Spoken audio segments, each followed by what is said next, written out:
This Perek Gimel, Mishnah base.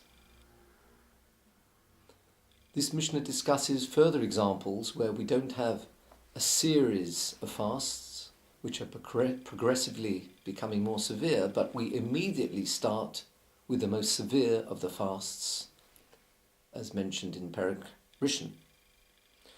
Yordu litzmochin, the rainfall had come, but yordu litzmochin, avol lo yordu li'ilon.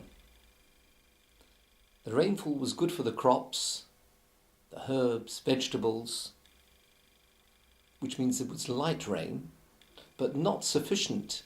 It wasn't a heavy rain, which is needed for the trees, for the fruit trees, where the rain needs to seep down to the shoroshim, the roots of the trees. Explains the Tosfos Yontif, if there had been the light rain, but by the time it came to just before Pesach, there still had not been the heavy rain, then this would be an occasion where they would start fasting immediately with the very severe fasts.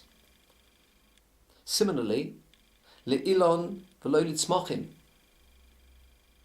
says Tosfos Yontif again, based on the Gemara, that if there'd been a heavy rain very early on, the first rains of the season were heavy, but there weren't any light rain. There needs to be light rain as well, particularly for the tzmochim, for the crops, and this hadn't happened, and they derived their nourishment early on in the rain season.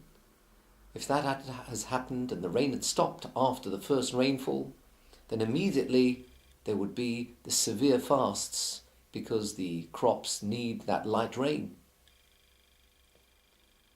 Lozer lozer. Over the winter period there'd been rain, light rain, heavy rain. Avoloi laboiros l'shichin v'lim oris. By the time it came to close to the following Sukkos, Prois Hachag, beginning of Tishri, the level after the summer, the water level in the water holes, the ditches, the caves where they're collecting water was far too low. And therefore this of course is a sakona. There is not sufficient water for the community. Then immediately, they will not wait till later on in the season, but immediately, masriyan aleh miyad, they would start the very severe fasts, because this is a sakona, and therefore even at this early stage of the winter, one can start being mispalel for the rain in the very severe fasts mentioned in the first perek. This concludes the Mishnah.